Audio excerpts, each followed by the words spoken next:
Hello, welcome back. I'm Statman Dave, and today we'll be discussing why Manchester United can win the Champions League. Guys, if you are new around here, hit that subscribe button, like the video, check out SofaScore as well. We're going to be looking at all the stats on SofaScore. But anyway, guys, it's time to dive in. So first and foremost, Manchester United, can they win the Champions League? That is the big question. And I'm going to say yes.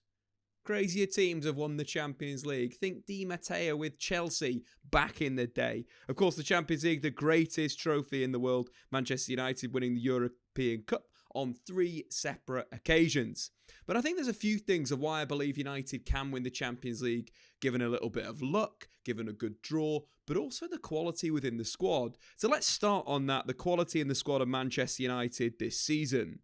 There's stars in there that can create something out of nothing, that can take a game and really open it up from an attacking sense. We're talking Paul Pogba, Bruno Fernandes, Jadon Sancho, Marcus Rashford, and of course, Cristiano Ronaldo.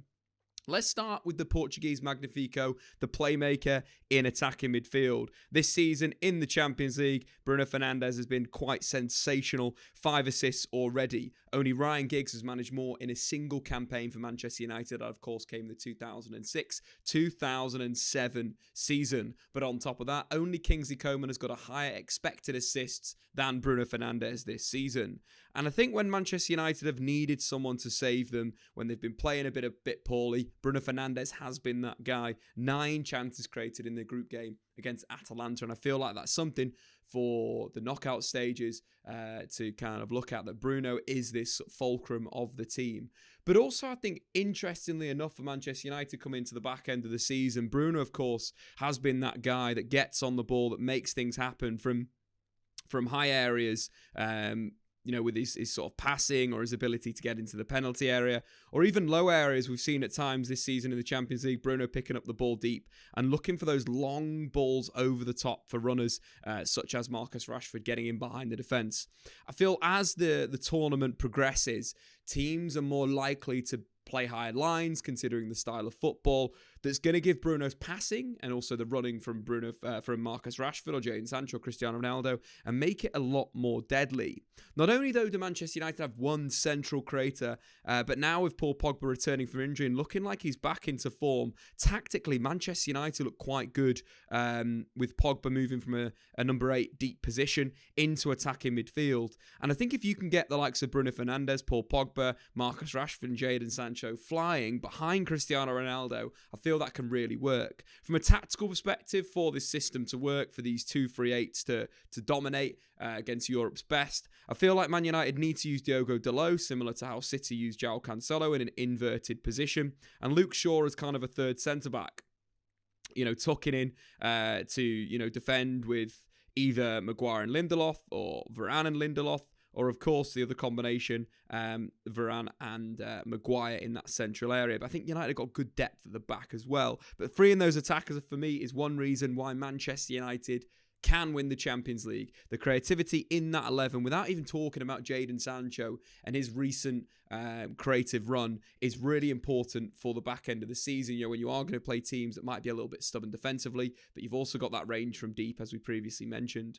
Just on Jadon Sancho, starting to pick up some really good form in the Premier League, but also that will translate to Europe. Brilliant performance against Leeds United in a recent Premier League game. 2 assists, 3 chances created, the joint most on the pitch, but also in that match had the most touches in the opponent's box, and also had the most passes in the final third. I think with Jadon Sancho as well, and his belief in himself is starting to really tick. And that's something that we're moving on to our next point of why Man United can win the Champions League.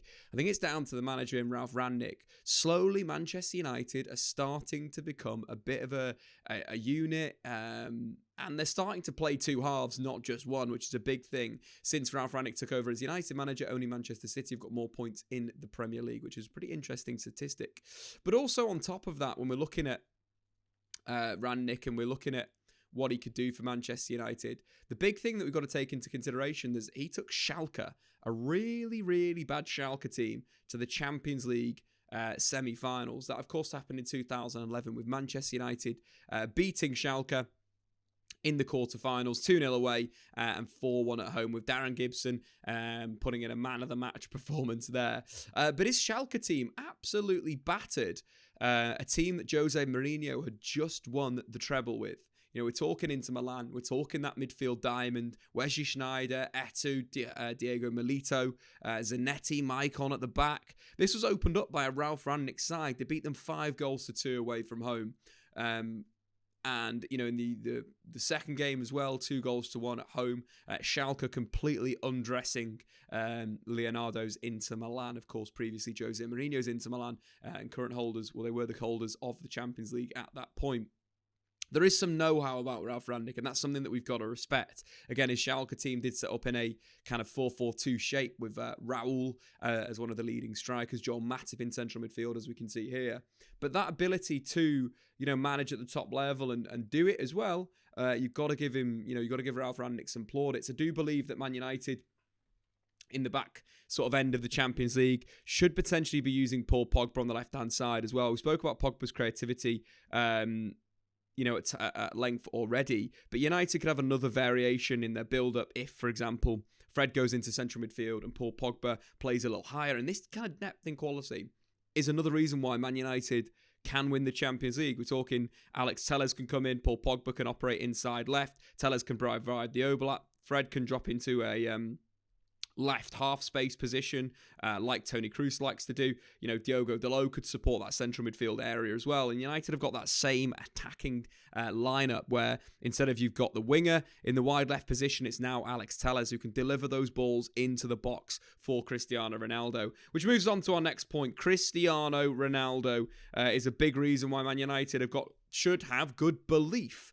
You know, it hasn't been a vintage Ronaldo season this year, but the big thing with the Champions League is that we know that Cristiano Ronaldo has done it on multiple seasons, coming up clutch in so many different years. I think one of the best ones, of course, was the performance against Juventus in the 2016-17 final. A brace, 6 shots on goal in that match was absolutely superb. But the impact of Ronaldo against Atletico Madrid, a hat-trick in the semi-final. Against Bayern Munich, another hat-trick in the quarterfinals. You can never write Ronaldo off, and that is a big thing for Manchester United. Ronaldo, the first player ever to amass 50-plus knockout goals. He's now on 60. He's the first player to score in 3 Champions League finals and the only player to score in 11 consecutive appearances.